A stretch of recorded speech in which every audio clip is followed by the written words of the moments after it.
el día de hoy vamos a acercarnos al Señor en oración para que nos bendiga en el tema que nos corresponde hablar el día de hoy. Así que vamos a orar. Señor, te damos gracias porque podemos una vez más reunirnos para aprender un poco más de ti y de tu palabra. Te rogamos, Señor, que por favor nos ayudes, que nos ayudes a ahondar de una manera sana, centrada, bíblica en este tema. Y Señor, al hacerlo, que podamos ser movidos, motivados a seguirte más, a honrarte más, a entender mejor cuán grande eres tú y cuán horrible es el pecado. Te rogamos, Señor, por favor, que nos ayudes. Ayúdame a mí, por favor, Señor, a tener facilidad de palabra, que lo que comunique sea entendible para mis hermanos. Sobre todo, por supuesto, que sea fiel a tu palabra. También obra tú por medio de tu Espíritu Santo en el corazón de mis hermanos aquí reunidos y también en cualquier persona que pueda observar esta transmisión o la grabación que quedará. Señor, obra tú por medio de tu Espíritu Santo y danos corazones dispuestos a escucharte, danos corazones que quieran oír tu voz y que quieran entenderte, y no solo eso, danos disposición a hacer tu voluntad, Señor, y entonces conocer si la doctrina realmente es tuya. Te pedimos por estas cosas, Señor, asístenos. No podemos lograrlo sin ti. Muchas cosas podemos hacer por nuestras propias fuerzas, pero cosas vanas. Y si tú no obras, Señor, todo este esfuerzo, todos estos temas, todas estas palabras son vanas. Obra, por favor, Señor, en medio de nosotros. Te lo rogamos en el nombre de Cristo Jesús. Amén. Amén. Pues bien, hermanos, el día de hoy tenemos el tema de la gravedad del pecado. La gravedad del pecado, esto es, por supuesto, qué tan grave es el pecado, qué tan horrible es el pecado. ¿Realmente es tan malo como dicen que es? Y primeramente, por un lado, debemos comenzar señalando que pocas personas creen realmente que el pecado sea tan malo como la Biblia señala que es. Y no solo por esto, sino porque muy pocas personas creen que son pecadoras. Y las personas ven hacia sí mismas y ven hacia lo que nosotros llamaríamos sus pecados. Y la gente suele pensar, esto no está tan mal. Yo no soy tan malo. Si fuéramos por la calle preguntando a la gente, ¿tú crees que eres pecador? La respuesta que la gente comúnmente daría es, no, yo no soy pecador. De repente quizás me equivoco, de repente quizás hago alguna cosa mala por aquí, por allá, pero en realidad yo en el fondo soy una buena persona. Yo en el fondo tengo buenas intenciones, doy mi mejor esfuerzo, soy una persona decente, no he matado a nadie, no estoy en la cárcel, no soy un criminal, no soy pecador. En términos generales, la gente piensa esto, y aún en los mejores casos en que las personas están sí convencidas de que son pecadoras, tienden a minimizar este hecho. Incluso las personas que dicen, ok, sí, yo sí soy pecador, soy un pecador, usualmente esto termina siendo una excusa, una forma quizás de decir, todos somos humanos, todos nos equivocamos, todos fallamos. Y no se dice con pesar, y no se dice con tristeza, no se dice como algo grave, se dice más bien, de hecho, como algo que nos aliviana. Decir, bueno, todos somos pecadores, bueno, todos nos equivocamos, como si de alguna manera ese hecho que debería alarmarnos, más bien nos trajera algún alivio. Y se usa el mero hecho de que somos pecadores como si realmente eso fuera algo pequeño, como si fuera poca cosa, vaya. Así que el día de hoy trataremos de hablar de este tema, la gravedad del pecado, tratando de convencer a nuestras conciencias de que realmente el pecado es tan grave como realmente la Biblia señala que es. Y para esto, antes de hablar ahora sí como tal de la gravedad del pecado, necesitamos convencer a nuestras conciencias de que todos somos pecadores, de que todos pecamos, por si en alguno de nosotros, en el corazón de alguno de nosotros todavía existe la pregunta o la duda, yo tal vez no soy un pecador, yo tal vez sí soy una buena persona, debemos primero dirigirnos a este tema. ¿Somos todos pecadores? ¿Tú eres un pecador? ¿Tú pecas? ¿Tú eres culpable? ¿Tú has violado la ley de Dios? Y la respuesta clara que la Biblia da es que sí. Para empezar, dando una definición de lo que es el pecado, la Biblia dice en primera de Juan 3:4, que el pecado es infracción de la ley. Es decir, cada vez que tú pecas, estás violando la ley. ¿Qué ley? Obviamente no la ley del Estado, no la ley de la Constitución mexicana, la ley de Dios. Cada pecado es una violación a la ley de Dios. Así que cuando tú violas la ley de Dios, cuando tú rompes los mandamientos, tú estás pecando. Cuando tú estás pecando, tú estás rompiendo los mandamientos del Señor. Esto por darle un estándar objetivo a la ley y al pecado. El pecado no es cualquier cosa que sintamos feo, que en nuestro corazón se sienta incómodo. El pecado tampoco es solamente las cosas más grandes y los criminales más escandalosos. Y de repente quizás llegamos a pensar que solamente personas como Hitler o asesinos seriales, esos son pecadores, pero nosotros no lo somos. Bueno, la Biblia dice que toda transgresión a la ley de Dios es pecado. Y si tú has transgredido alguna vez a la ley de Dios, tú eres pecador, tú has pecado.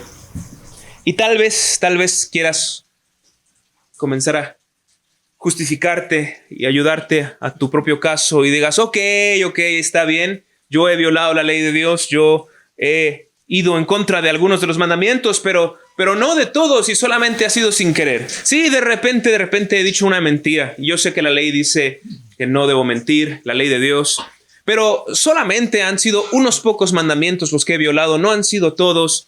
Yo no he cometido adulterio nunca, yo no he matado a una persona nunca, hay muchos mandamientos que yo no he violado, así que yo, dentro de los malos, yo soy el más bueno. Pero la Biblia dice con claridad en Santiago 2:10 que cualquiera que guarda toda la ley pero ofende en un punto se hace culpable de todos. Cualquiera que guarde toda la ley pero ofende en un solo punto se hace culpable de todos. Si tú has ofendido solamente en un punto, si tú has roto solamente una ley, tú las has roto todas. Es lo que dice la Biblia. Así que no debes consolarte pensando que has violado solo unos cuantos mandamientos. No solo esto, para sumar a ello, vale la pena que veamos cómo el Señor Jesús, nuestro Señor, interpretó la ley. Cuando vemos la forma en la que el Señor Jesús interpretó la ley, nos quedamos completamente sin excusa y tendremos que admitir que somos pecadores y que violamos la ley, incluso leyes como no matarás o no cometerás adulterio. El Señor Jesús dijo que si tú miras a una mujer para codiciarla en tu corazón, simplemente observar, y esto no aplica solo de hombres hacia mujeres, incluso de mujeres hacia hombres, y esto no implica solamente un asunto sexual. Incluso cuando quizás una mujer fantasea con algún romance con alguien que no es su esposo, incluso eso es violación del mandamiento. Pero dijo Jesús entonces, con que tú hagas eso en tu mente, en tus pensamientos, en tu cabeza, en tus deseos, aunque tú no muevas un solo músculo de tu cuerpo, una sola mano, aunque tú realmente no cometas el acto del adulterio, al hacer tú eso, estás violando el mandamiento. Lo mismo para no matarás. Él dijo, si tú aborreces a tu hermano, tú estás rompiendo el mandamiento de no matarás. Y esto aplica para todos los mandamientos. Jesús nos enseñó a darles una interpretación espiritual y en ese sentido debemos interpretar cada uno de los mandamientos. Y cuando nos damos cuenta de eso, en realidad no hay ni uno solo que cumplamos. No hay ni un solo mandamiento en el que salgamos libres. Somos culpables realmente de romperlos todos. Y al romper cada uno de ellos, rompemos toda la ley cada vez. El Señor Jesús interpretó así la ley y nos enseñó a interpretarla de esa manera, de una manera espiritual. Y todo esto, para seguir enfatizando este punto, todos pecamos, todos somos pecadores, nadie puede librarse y la Biblia nos deja sin excusa. Pero aún más, si alguien todavía está pensando, bueno, tal vez yo no soy tan malo después de todo. Sí, algunas leyes las he roto, pero no todas, no de forma tan grave, ni tampoco tan constantemente, solo de repente se me sale y de repente caigo, pero la mayor parte del tiempo soy bastante bueno. Bueno, pues quiero comentar justamente en este punto la manera en la que hemos interpretado en la teología reformada la ley de Dios. Nosotros somos pues presbiterianos, reformados, y tenemos una interpretación de la ley de Dios que es presbiteriana y reformada. Y siguiendo al ejemplo del Señor Jesús, Él fue más allá de lo que las leyes dicen explícitamente, más allá de las palabras no matarás. Y Él dijo, si odias, ya rompiste esa misma ley. Más allá de no cometerás adulterio, si miras y codicias, ya rompiste esa ley. Jesús fue más allá del sentido literal de las palabras, y nuestra fe, al notar eso, ha entendido que debemos imitar al Señor Jesús, interpretar la ley de esa manera, porque recordemos, todo pecado es infracción de la ley. Por eso es importante hacer énfasis en este punto. Todo pecado es infracción de la ley. Así que la fe reformada, nuestra fe desde hace muchos años nos ha dado ciertas guías interpretativas para que entendamos qué cosas son pecados según la ley. Nos han dado guías interpretativas y quiero mencionar solamente 3 de ellas que van a dejarnos completamente sin excusa ante la ley de Dios, y terminaremos teniendo que aceptar definitivamente yo rompo la ley. 3 de estas guías interpretativas, las cuales llamaremos reglas. Y la primera de estas guías o reglas que la teología reformada nos ha dado desde hace muchos años es esta que llamamos la regla de los opuestos. La regla de los opuestos. Y esto significa que cuando una ley prohíbe algo, implícitamente también está mandando lo que es opuesto. Y cuando manda algo, implícitamente está prohibiendo lo que es contrario. Esta es la regla de los opuestos. Cuando la ley de Dios manda algo, implícitamente está prohibiendo lo opuesto. Y cuando prohíbe algo, implícitamente está mandando lo contrario. Por ejemplo, en la ley de no matarás.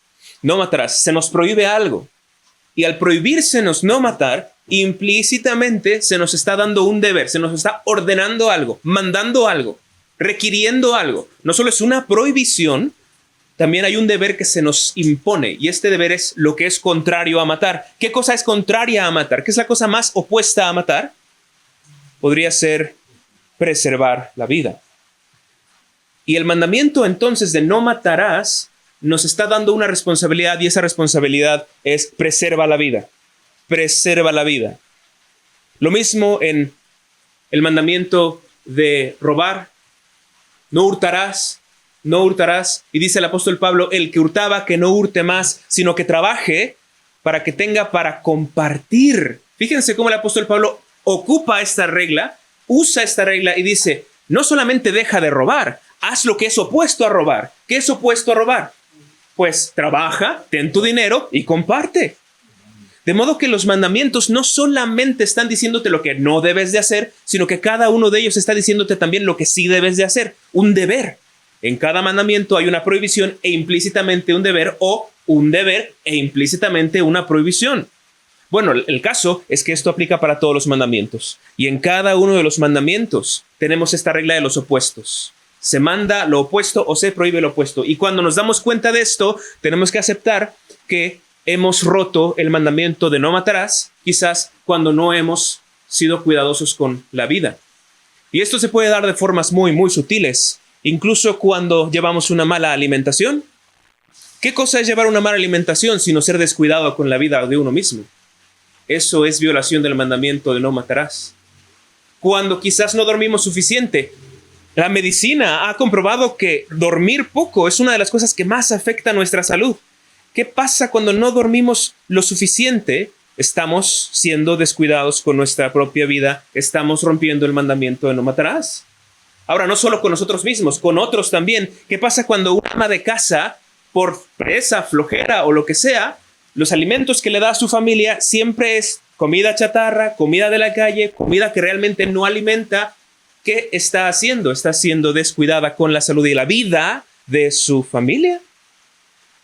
El mandamiento nos pide, en este caso, el no matarás. Cuida la vida, sé cuidadoso de la vida, y cada vez que no cuidamos la vida, rompemos esa ley. Ahora apliquemos eso con cada mandamiento. ¿Cuál de ellos cumplimos entonces? Ni uno solo.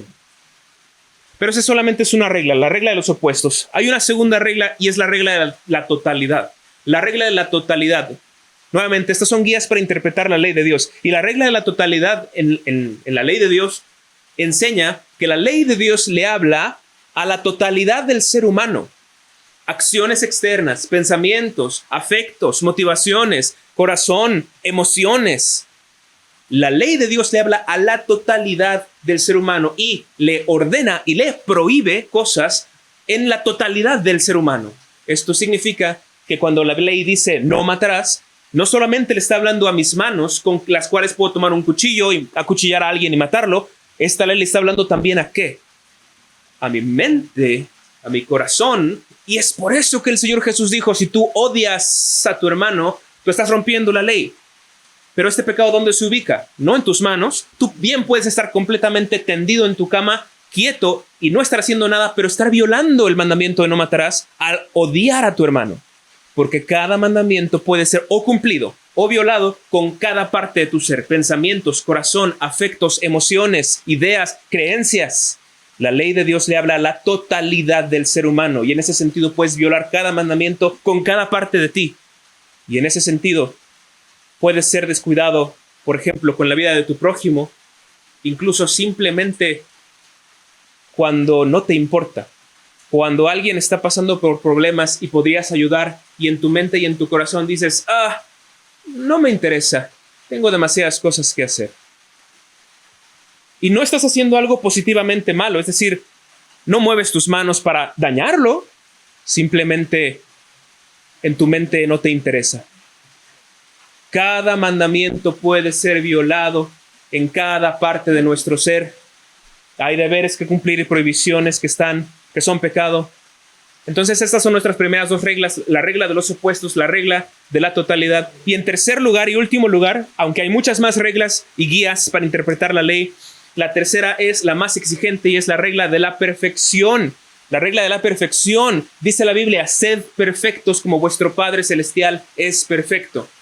Sed perfectos como vuestro Padre Celestial es perfecto. Y esta regla enseña que cada ley prohíbe el más pequeño grado de cada pecado y requiere el más alto grado de cada deber.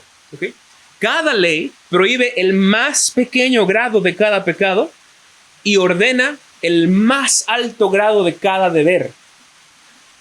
Pongámoslo con ejemplos para que sea más entendible. Nuevamente, tomemos el mandamiento de no matarás. No matarás, quizás matar, quitarle la vida a alguien, es una de las formas más obvias de romper el mandamiento. Pero, ¿cuál sería el más pequeño grado en que tú podrías estar rompiendo el mandamiento de no matarás? Una cosa muy pequeña. ¿Cómo? Odiar podría ser. O quizás, como decíamos hace un rato, algo que es todavía más sutil que odiar, solamente decir, no lo odio, tampoco lo amo, solo no me importa. Y tal vez esa es una manera en que decimos, no soy malo, yo no estoy odiando a nadie, solamente no me importa. Esta es una manera muy pequeña, muy sutil, y una manera en la que estamos, de hecho, yendo en contra de un mandamiento, ¿no? Cada ley, en cada pecado, en cada ley más bien, se prohíbe el más pequeño grado de cada pecado y se ordena el más alto grado de cada deber. Y en ese sentido, volvamos con el mandamiento de no matarás solo por tomar uno.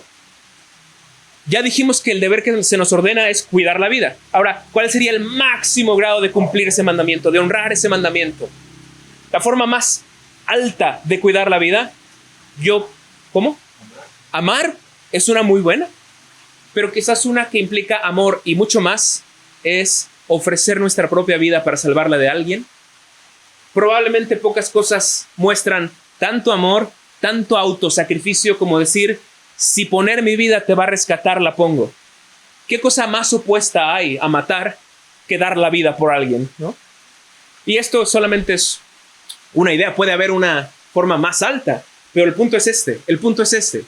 Cada mandamiento requiere el más alto deber, más alto grado del deber y prohíbe el más pequeño grado de cada pecado. Y esto nuevamente aplica para cada uno de los mandamientos. Ahorita nos enfocamos en no matarás, pero tomen ustedes estas reglas y aplíquenlo a cada uno de los 10 mandamientos. ¿Cuál de ellos cumples? ¿Cuál de ellos obedeces? ¿En cuál de ellos puedes decir, este lo tengo libre? En este nunca he fallado. Ni uno solo. Ni uno solo. Quedamos completamente inexcusables delante de Dios. Inexcusables. Y entonces tenemos que admitir esto de entrada. No existen las buenas obras puras. No existen las buenas obras puras. Es decir, hay buenas obras, pero nunca son puras. Siempre están manchadas de algún grado de pecado, alguna hebra de una motivación incorrecta, de una creencia incorrecta, de un sentimiento incorrecto. E incluso cuando leo mi Biblia, cuando yo estoy leyendo mi Biblia, lo cual se supone que es algo bueno, se filtra en mi corazón un pequeño grado de, lo voy a hacer para impresionar a los demás con cuánto sé de la Biblia. Y mi buena obra ya se manchó. No existen las buenas obras puras. Hasta las más mínimas manchas de pecado siempre se filtran en cada uno de nuestros actos. Y en ese sentido nunca estamos exentos de pecado. Nunca tú te quedaste un solo día, una sola hora, un solo minuto sin estar pecando. Porque de hecho nunca amaste a Dios con todo tu corazón, con toda tu alma, con toda tu mente, con todas tus fuerzas. No hubo ni un solo segundo que tú hicieras esto. Y en ese sentido, no hubo ni un solo segundo que tú cumplieras ni siquiera el primer mandamiento. Y esto para seguir corroborando esto. Todos pecamos, todos somos pecadores, todos somos culpables ante la ley de Dios. No hay escapatoria. Y entonces, lo que corresponde hacer ahora es hablar de la gravedad del pecado. Puede que tú digas, está bien, lo reconozco, soy pecador, está bien, fallo, está bien, ok, no hay para dónde hacerse. He roto la ley de Dios y la rompo muchísimo, pero no debe ser tan malo. Si fuera tan malo, Dios no me dejaría tener la vida que tengo, donde el sol sale cada día sobre mí, amanezco, no tengo una enfermedad terminal, no desciende fuego del cielo y me consume. Si fuera tan malo, entonces Dios ya me habría mandado al infierno. Vamos a hablar entonces ahora más particularmente de la gravedad, ahora sí, la gravedad del pecado. Después de habernos convencido de que somos pecadores, de que cometemos pecado, lo que queda es decir, esto no es poca cosa, esto no es pequeño, esto no es algo que tú debas tomar y decir, sí, cierto, cometo pecado, pero bueno, no pasa nada, y seguir tu camino. Esto no es así. Así que, ¿cuán grave es el pecado? Y vamos a mencionar algunas cosas en que podemos notar cuán grave es el pecado. Ciertos puntos en los que podemos notar cuán grave es el pecado. ¿En qué cosas entonces notamos cuán grave es el pecado? Bueno, en primer lugar, la primera razón, vamos a mencionar una lista de razones, pero la primera razón está conectada con el tema que estábamos mencionando el día de ayer. Y la primera razón por la cual el pecado es tan grave y tan horrible y tan espantoso es porque el pecado siempre implica despreciar la llenura que hay en Dios y buscarla en otras cosas. El pecado siempre es pecado contra Dios. No importa si tú lo hiciste contra tu prójimo, es contra Dios. No importa si tú cometiste adulterio y ofendiste a alguien, a un ser humano, siempre es contra Dios. No importa si tú quitaste la vida a alguien u odias a alguien, siempre es contra Dios. Todo pecado es contra Dios. E implica, además, despreciar la llenura que hay en Dios. Porque de hecho, por eso cometemos cada pecado. Porque en cada uno siempre está la promesa de felicidad. En cada pecado, aún de forma sutil, aunque no nos demos cuenta, en cada pecado siempre hay una promesa de, si haces esto, vas a conseguir lo que quieres, lo que te hace feliz. Y al buscar nosotros eso, estamos buscando aquello que perdimos en Dios, lo estamos buscando en otras cosas que no son Dios. Tal como vimos ayer, en el tema del día de ayer. La llenura, la plenitud, el gozo, ese hueco que tenemos en nuestro corazón no se va a llenar con ninguna cantidad de pecados, sino solamente con Dios. Y cada pecado entonces es un desprecio a la belleza, a la plenitud, a la llenura que hay en Dios. ¿Cómo puede ser eso bueno?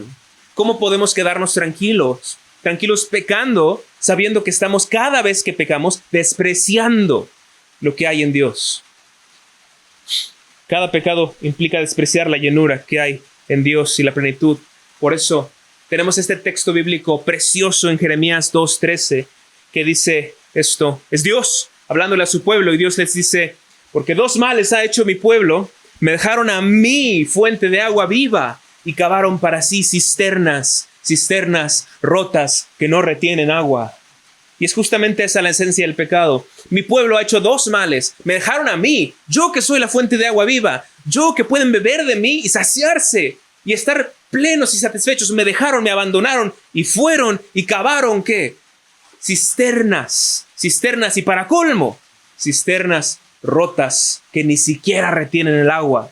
Y te preguntas por qué no tienes satisfacción. Y te preguntas por qué no eres feliz. Y te preguntas por qué no encuentras gozo. Pues que lo estás buscando en el lugar incorrecto. Esas cisternas están rotas, ni siquiera retienen agua. Y tienes ahí la fuente de agua viva. Y cada vez que tú vas a la cisterna y quieres beber de ella, estás despreciando la fuente de agua viva y estás diciendo: no voy a beber de esto. Pero ahí está. Y como decíamos el día de ayer, ¿qué criaturas, qué seres tan tontos somos que teniendo la fuente vamos y tratamos de beber del lodo? Esto es un desprecio, obviamente, desprecio a la llenura que hay en Dios. Por eso el pecado es tan grave. Pero esto solamente es un punto. En segundo lugar, el pecado es tan grave porque es cometido contra una dignidad infinita. El pecado es tan grave porque es cometido contra una dignidad infinita. Algunas personas se preguntan cuando saben que el castigo por el pecado es toda una eternidad en el infierno. La gente se pregunta: ¿pero cómo puede ser eso justo? Si yo vivo, digamos, unos 60, 70, 80 años y digamos, está bien, cada día estoy pecando, 80 años de pecar y como consecuencia una eternidad de sufrimientos, no es proporcional. Cuando el castigo excede el tamaño de la ofensa, eso ya no es justicia, eso es abuso. Y la gente dice: ¿cómo puede ser? A lo mucho 90, 100 años pecando y después una eternidad sufriendo. ¿Cómo puede ser eso justo? Y la respuesta está en esto, que la gravedad del pecado no se mide por el tiempo que nos la pasamos pecando, sino por la dignidad de aquel contra quien pecamos. Y entonces debemos darnos cuenta de esto. Si todo pecado es contra Dios, estamos pecando contra aquel cuya dignidad es la más alta, la más grande, la más sublime. Ahora, por ponerlo con un ejemplo, si tú vas por la calle y encuentras a una persona, a un borracho tirado en la calle, un pordiosero, y frente a él le dices: ¡ah, qué tonto eres! Puede ser algo malo, puede ser que no merecía eso, puede ser que no fuera tu lugar decirle eso, y puede ser que estás haciendo algo mal, por supuesto. Pero si tú vas después y te acercas al presidente de la República y vas ante su cara y le dices: ¡qué tonto eres! Es el mismo acto, es la misma acción, pero de alguna manera nos damos cuenta de que no es igual de grave, que no tiene el mismo tamaño. Porque nuevamente, la ofensa se mide no solamente en relación a la acción, sino en relación a la dignidad de la persona contra la cual estamos ofendiendo. Lo mismo con nuestros hijos. Si tenemos dos hijos y mi hijo le dice a mi otro hijo: oye, eres un tonto, eso es malo y lo voy a regañar. Pero si nuestros hijos voltean a nosotros y nos dicen: papá, eres un tonto, eso es mucho peor. Porque la ofensa no solamente es peor o mejor conforme al acto, sino conforme a contra quién estás cometiéndola. Y como cada pecado es cometido contra una dignidad infinita, contra Dios, entonces el castigo naturalmente debe ser infinito. Como la ofensa es de una gravedad infinita, el castigo naturalmente debe ser de una duración infinita. Pero este solamente es el segundo punto por el cual el pecado es tan grave. En tercer lugar, el pecado es tan grave para que sigamos persuadiendo a nuestra conciencia de la gravedad del pecado. El pecado es tan grave porque nada, sino solo la misma sangre del Hijo de Dios pudo limpiarlo. Nada, sino solamente la sangre del mismo Hijo de Dios pudo limpiarlo. Y entonces cuando vamos a la Biblia, tenemos en la Biblia, durante todo el Antiguo Testamento, un montón de sacrificios sangrientos, holocaustos, corderos siendo ofrecidos y su sangre siendo derramada. ¿Y qué logró esto? ¿Limpió algo de nuestros pecados? En absoluto. Litros y litros de sangre siendo derramada. ¿Y qué logró esto? Nada, absolutamente nada. Y cuando nosotros o las personas que sean castigadas en el infierno estén allí por 3 siglos, ¿cuánto de su deuda habrá sido saldada? Nada. Y 10 siglos, nada. Y 100 siglos, nada. Y 1.000.000 de siglos, nada. ¿De qué tamaño es el pecado? Que la única cosa que pudo limpiarlo y quitarnos esa mancha fue solamente la sangre misma del Hijo de Dios. Que nada, ningún sacrificio, ningún derramamiento de sangre pudo quitarlo. Nada fue tan fuerte, nada fue tan poderoso como solamente que Dios mismo viniera en la persona de su Hijo y derramara su sangre. Y solo eso pudo expiar nuestro pecado, nuestra culpa. Qué tan horrible, qué tan profundo, qué tan grave debe ser el pecado, que no hay nada en el universo, no existe nada en nuestro universo que pueda quitar la mancha del pecado, sino solamente que Dios mismo venga en su Hijo y muera. Por supuesto, algunas personas dicen que la cruz y el sacrificio de Cristo es señal de cuánto nos ama Dios, y hay cierta verdad en ello, pero la cruz y el sacrificio de Cristo también es señal de cuán horrible es el pecado.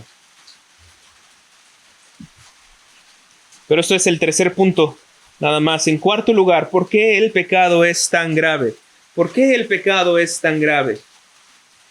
El pecado es tan grave porque enciende la ira de un Dios tardo para la ira y lleno en misericordia.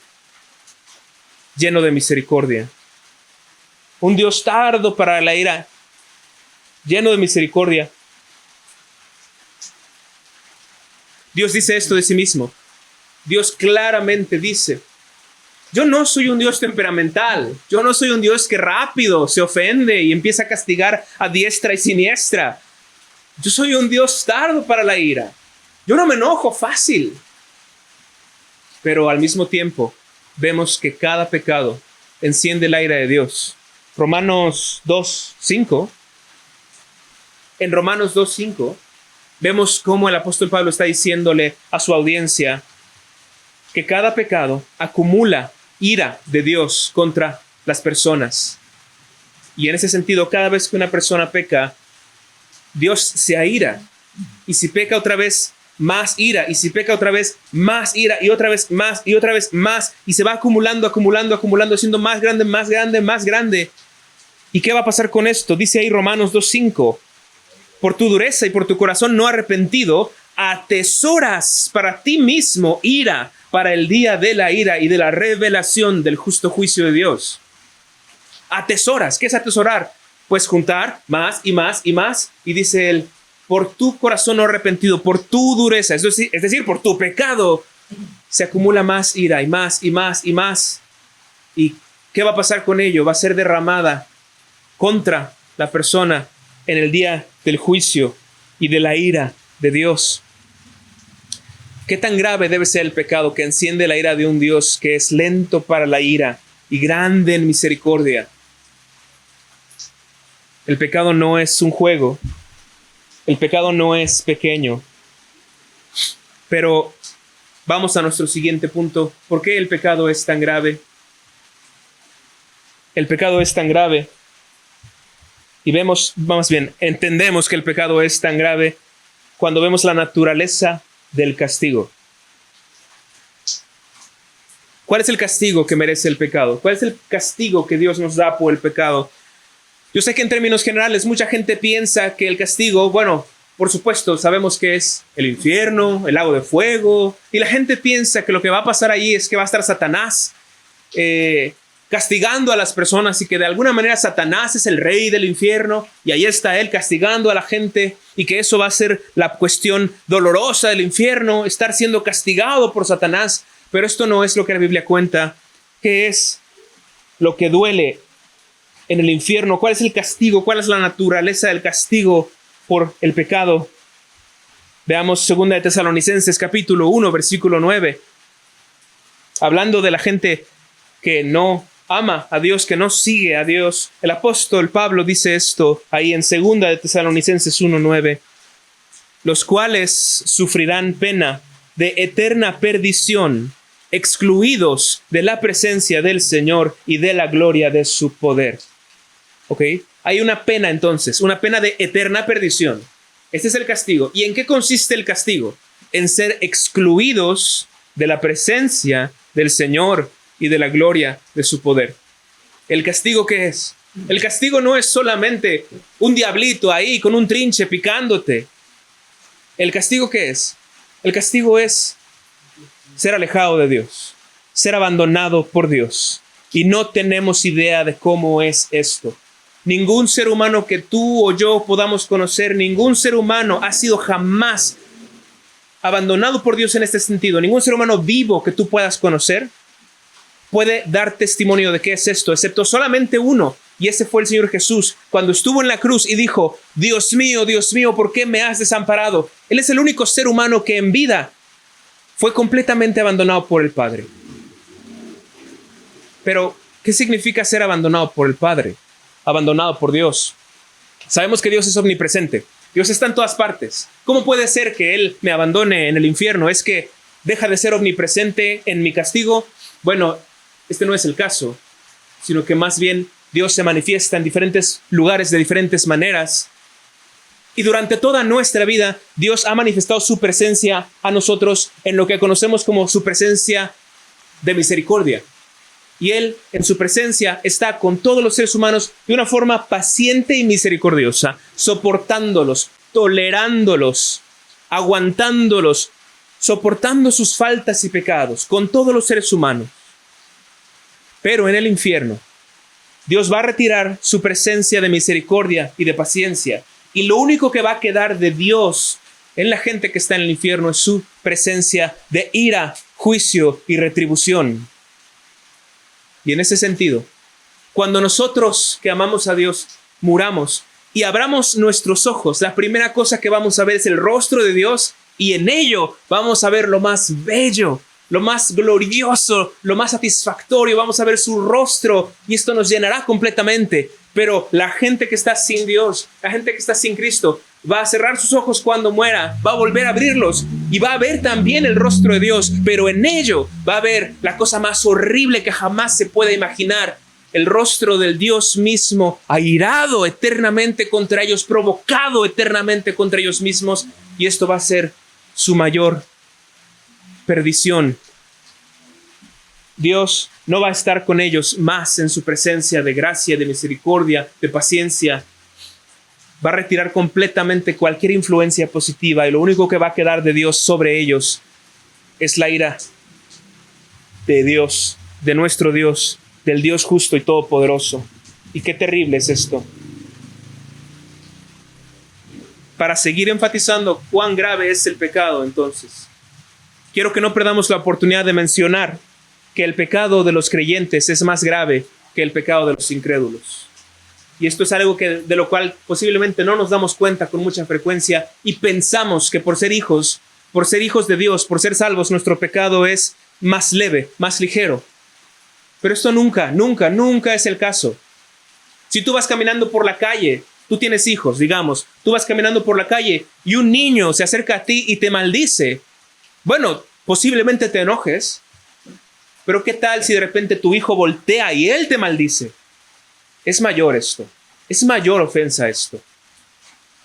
Los pecados de los hijos son más graves que los pecados de los desconocidos. ¿Qué pasaría si simplemente una mujer por ahí comete adulterio? Bueno, tal vez algo en tu corazón te diga, bueno, qué horrible, qué desagradable. Pero ¿qué pasa si tu misma mujer comete adulterio? Eso es mucho más doloroso. porque ella se supone que tiene una relación contigo y un pacto matrimonial contigo. Lo mismo con los creyentes delante de Dios. Se supone que Él es nuestro Dios, se supone que es nuestro Padre, se supone que es nuestro amado.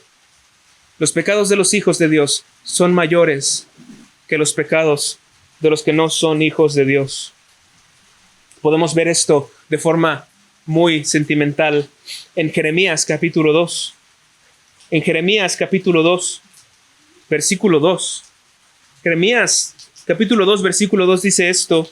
Esto es Dios, hablando de su pueblo, de su gente, de los que Él ha salvado. Y Él dice esto. Esto es la voz de Dios diciendo esto. Anda y clama a los oídos de Jerusalén, diciendo: así dice Jehová, me he acordado de ti, de la fidelidad de tu juventud, del amor de tu desposorio, cuando andabas en pos de mí en el desierto, en tierra no sembrada. ¿Y qué comienza a pasar aquí? Dios está diciendo: me acuerdo de ti.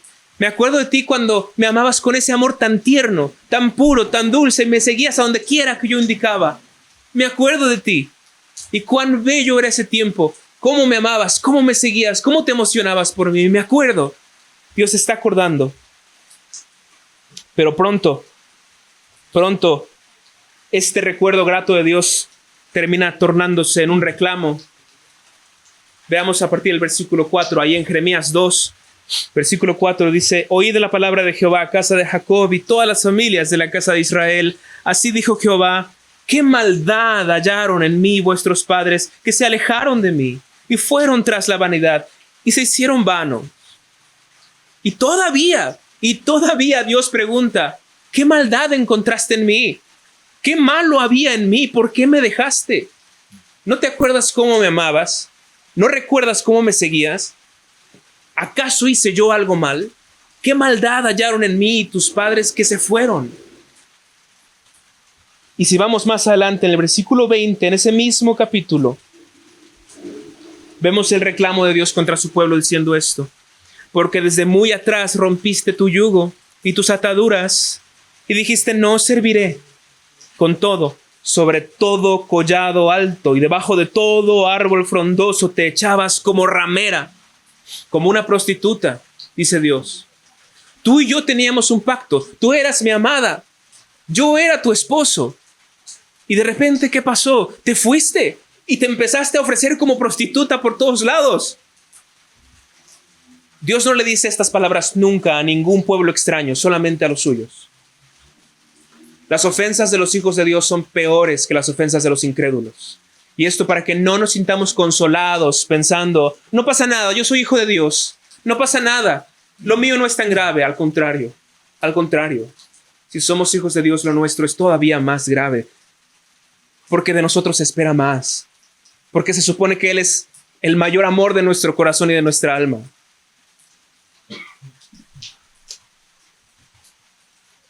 Así que, por último, ¿qué hacer? Si entendemos que el pecado es tan grave, ya vimos que somos pecadores, todos nosotros, que el pecado es muy grave, tremendo, terrible, espantoso, no es poca cosa nunca. ¿Cómo se comporta una persona que está convencida de eso? ¿Qué hace una persona que realmente entiende cuán horrible y despreciable es el pecado? Bueno, la primera cosa y la más obvia que una persona puede y debe hacer es venir a Cristo, acercarse a Cristo. Y es hasta irónico que la gente tenga este tipo de pensamientos. A veces la gente piensa: ¿me estás invitando a venir a Cristo? Es que no soy tan bueno para ir. Es que necesito limpiarme un poco antes de poder ir a Cristo. Es que mi vida está muy sucia, no puedo ir a Él. Pero es que es todo lo contrario. Él llama a pecadores, no a limpios. Él dijo: vine por los pecadores. Si tú eres pecador, y lo eres, lo comprobamos ahorita hace un momento. Si tú eres pecador, ¿a quién viene? A ti. A ti, no por los justos, porque de hecho ni siquiera existe gente justa. Y es irónico que pensemos: tengo que limpiarme un poco para acercarme a Cristo. No es cierto. Tienes que acercarte a Cristo y Él te va a transformar. No tienes que reformar tu vida y mejorar tu vida para entonces decir, creo que ya soy digno, me voy a acercar. Al contrario, así como estás, tienes que acercarte. Y Él promete trabajar en ti, cambiarte y transformarte y limpiarte. Pero es primero venir a Él. Él vino por pecadores y para limpiar los pecados. ¿Qué es lo que hace una persona que comprende cuán grave es el pecado? Viene a Cristo, que es el único mediador entre Dios y los hombres. Digamos que ya has venido a Cristo. Ya has venido a Cristo. ¿Qué otra cosa se puede hacer o qué otra cosa hace una persona que comprende cuán grave es el pecado? Una persona que comprende esto se arrepiente constantemente. Tiene constante arrepentimiento. Es, de hecho, triste este tipo de cristianismo en el que se piensa que los mejores cristianos son los que todo el tiempo están sonriendo, todo el tiempo son muy juveniles y todo es felicidad y todo es alegría. Y ciertamente hay momentos en nuestra vida cristiana en que hay mucha alegría, pero no cuando pecamos. Si puedes pecar y nunca arrepentirte, nunca hay peso, nunca hay tristeza, nunca hay remordimiento, nunca hay ningún sentimiento negativo en tu corazón. Puedes pecar y decir, no importa, Dios me perdonó. Esto no es un cristianismo sano. Esto no es un buen cristianismo y Dios no se agrada de tu alegría. Dios no se agrada de tu alegría cuando pecas y después estás contento como si nada. Volvamos a los ejemplos. Es como si mi esposa cometiera adulterio y luego viniera y me dijera, gracias por perdonarme, acabo de cometer adulterio. Y está contenta como si nada. ¿Qué me agradaría a mí? Como mínimo, que hubiera tristeza por el hecho, que se sintiera mal, como mínimo, pues. Con Dios no es distinto, pecamos y luego nos comportamos como si nada. Luego venimos delante de Él como si nada. Mínimo arrepentimiento, mínimo pesar, mínimo tristeza. Pero no hay eso en nosotros. Si comprendes cuán grave es el pecado, ve delante de Dios, arrepiéntete. No solamente la primera vez que fuiste, constantemente. Ve constantemente y arrepiéntete. Este es el testimonio que dio el rey David, por ejemplo. Él ya era cristiano, él ya creía, él ya era salvo, pero aún así él seguía yendo delante de Dios y arrepintiéndose. Por ejemplo, aquí en el Salmo 32, 5, el rey David dice, mi pecado te declaré y no encubrí mi iniquidad. Dije, confesaré mis transgresiones a Jehová y tú perdonaste la maldad de mi pecado. El rey David, aún él, no dijo, no importa, no pasa nada, lo tengo todo resuelto. Él se acercó a Dios, le declaró su pecado, no encubrió nada, confesó, hice mal, Señor, otra vez hice mal. Perdóname, por favor. Haz tú eso si comprendes cuán grave es el pecado y acércate a Él. Sí, tal vez sean muchas veces al día, pero un corazón que comprende cuán grave es el pecado constantemente se arrepiente. Y sí, debemos vivir en esta tensión constante, constantemente arrepentidos, constantemente en este sentir de soy tan malo y al mismo tiempo constantemente en el sentir de tengo un gran Salvador, tengo un gran Señor que tiene misericordia de mí. Pero ¿qué más hacer? ¿Qué más hacer si comprendemos cuán grave es el pecado? Bueno, una cosa que debemos hacer, por supuesto que es obvio y todos estaremos de acuerdo que luchar contra los pecados es necesario, pero constantemente tenemos un mal pensamiento acerca de que debemos luchar contra los pecados cuando ya es el pecado de forma descarada y directa. Una persona que comprende cuán grave es el pecado no solo toma esa medida, una persona que comprende cuán grave es el pecado también se aleja lo más que puede de cualquier medio u ocasión que lo lleve a pecar. Cualquier medio u ocasión. Por ejemplo, si soy una persona que tiene problemas con la bebida y alguien pregunta, ¿es malo que yo vaya y me pare en una cantina y me pare ahí donde están toda la gente tomando? ¿Es malo que yo haga esto? Bueno, pecado como tal no es. Pero para mí que tengo problemas con la bebida, tal vez es una forma muy tonta de exponerme a la tentación. Es una forma muy tonta. ¿Qué pasa entonces si yo tengo problemas con pornografía, por ejemplo, y me desvelo y estoy con mi celular y de repente tengo la tentación, ¿qué puedo hacer? Tomar las medidas que sean suficientes, necesarias para alejarme. ¿Tener mi celular por la noche es pecado? No. Pero exponerme tontamente a lo que es una debilidad mía, eso es no entender la gravedad del pecado. Eso es jugar con el pecado. Eso es pensar, tal vez termine cayendo, no pasa nada. No pasa nada, soy suficientemente fuerte. Pero si comprendemos cuán grave es el pecado, no vamos a jugar con él. No vamos a permitirle ni la más mínima entrada. No juegues con el pecado. No te expongas a situaciones en donde podrías terminar cayendo. Aléjate. Este es un término que solemos poner como no vivas en la frontera del pecado. Ustedes saben qué es una frontera. Pues una frontera es lo que divide un país de otro país. Y hay veces en que tú puedes colocarte en la frontera entre un país y otro país y decir, si coloco mi pie allá, ya estoy en otro país. Si lo regreso, ya regreso a mi país, ¿cierto? Bueno, tristemente muchos cristianos quieren vivir en la frontera del pecado. Y dicen, un pasito más para allá y ya es pecado. Pero todavía no estoy allá. Todavía estoy de este lado. Estoy súper cerca. Un centímetro más y ya pequé, pero todavía no. Eso es la situación, la actitud más tonta que podemos tener. ¿Por qué querríamos vivir en la frontera del pecado? Al contrario, si comprendemos cuán grave es el pecado, decidiremos morar lejos de la frontera del pecado, lo más lejos que se pueda. Estamos en este punto. ¿Qué hace entonces una persona que comprende cuán grave es el pecado?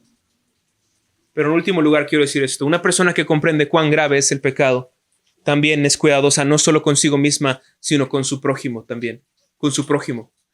Solemos tener una idea muy egoísta de nosotros mismos y pensar, bueno, mientras yo no peque, todo está bien. Ya los demás, su cuestión, ya los demás, ellos sabrán, yo no estoy pecando, yo no estoy haciendo nada malo. Pero honestamente, esta lógica no aplica. Nuevamente, imagínate, tú tienes a tu esposa y tú dices, yo soy muy respetuoso con ella, yo nunca la ofendo, yo nunca le digo nada malo, pero pasa una persona y la ofende, la insulta. Sí, una persona, alguien que no eres tú, un tercero, llega e insulta a tu esposa. Y tú te quedas diciendo, no fui yo no te lo dije. ¿Qué clase de amor es ese? ¿Qué clase de amor tenemos hacia nuestra esposa si otros la pueden insultar y nosotros decir, bueno, ese no es mi problema, yo no lo hice? ¿Qué? De verdad. Pero con Dios a veces nos comportamos así. Y decimos, yo no ofendí, yo no pequé, yo no lo hice, otros lo están haciendo. ¿Qué clase de amor es ese? Si comprendemos cuán grave es el pecado, cuán insultante es para Dios, no estamos en paz con los pecados de los demás. No estamos tranquilos, no nos sentimos, no cruzamos nuestros brazos y nos sentimos como, bueno, no pasa nada, no fui yo. No puede ser esto, sino que lo contrario debe ser cierto. Cuidamos a los demás para que no pequen. ¿Por qué? Por supuesto, porque amamos a los demás, sí, pero sobre todo porque amamos a Dios. Porque amamos a Dios y no toleramos que nadie pisotee su gloria.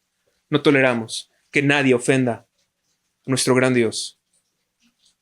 Y entonces cuidamos que los demás no solamente no pequen, fíjense en esto, sino que incluso no se vean ni siquiera incitados a pecar. ¿Qué pasa cuando una pareja está peleando? Marido, mujer, están discutiendo. Y una parte de ellos empieza a gritar, se exalta, empieza a ponerse en este plan muy, muy, muy enojado. Y el otro está muy tranquilo. Solemos decir, la persona que se enojó, esa es la que pecó. El otro que está tranquilo, mira, todo lo está haciendo bien. Pero cuando el otro que está muy tranquilo, con sus palabras, con su actitud, irritó tontamente, fue sarcástico con sus comentarios, fue hiriente con sus comentarios, muy tranquilito y todo, pero siendo sarcástico, siendo irritante, siendo hartante. La persona que provocó a la otra que empieza a gritar, esa persona que provocó no está cuidando a su prójimo de no pecar. Esa persona también está pecando. Tenemos que cuidar a nuestro prójimo de no pecar. ¿Qué pasa? ¿Qué pasa cuando una persona nos está hablando? Cualquier persona. Y nos está contando algo. Y nosotros comenzamos a tener una actitud como algo como esto. Alguien está delante de mí, me está hablando. Y yo comienzo a ver la hora, voltear para otro lado. Agarro mi celular y comienzo a ver. Y la otra persona está aquí, está hablándome. Pero yo estoy así. Y bostezo. ¿Qué estoy haciendo? De alguna manera estoy provocando a esa persona a que ella piense, no le importo, y tenga un mal concepto de mí. Estoy provocando que la posible amistad o relación íntima que pudiera haber entre esa persona y yo no exista. Estoy provocando. Estoy siendo descuidado con mi prójimo. Estoy provocando el pecado. Debemos ser cuidadosos no solo con mi propio pecado, sino con los de los demás. No provocar el pecado, sino cuidar que los demás no se vean ni invitados, ni movidos a pecar. Y tomar las medidas que necesitemos para que eso sea posible. Ahora, esto es lo que hace entonces una persona que sabe y se da cuenta y entiende cuán grave es el pecado. Pero sobre todo, y con esto termino, la última cosa es que una persona que entiende cuán grave es el pecado, voy a mencionar este punto por segunda vez, viene a Cristo. Y ya lo dijimos, fue el primer punto. Pero lo menciono otra vez, porque en la primera vez lo dije en un sentido de las personas que están lejos de Cristo como incrédulos.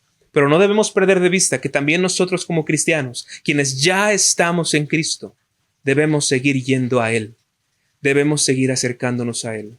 Y a veces, también para nosotros, existe esa tentación de pensar, soy cristiano, sí, soy salvo, sí, pero ya pequé otra vez. ¿Qué tengo que hacer? Me tengo que mantener lejos de Cristo, lejos de Dios. No puedo orar así nada más otra vez. Tengo que estar lejos de Él hasta que, ¿qué? Hasta que haga cosas buenas, junte puntos positivos, me limpie un poquito y después otra vez ya puedo volver a acercarme poco a poco a Dios. Y nuevamente existe este pensamiento. No es así. No tienes que hacerte bueno y entonces volver a Él.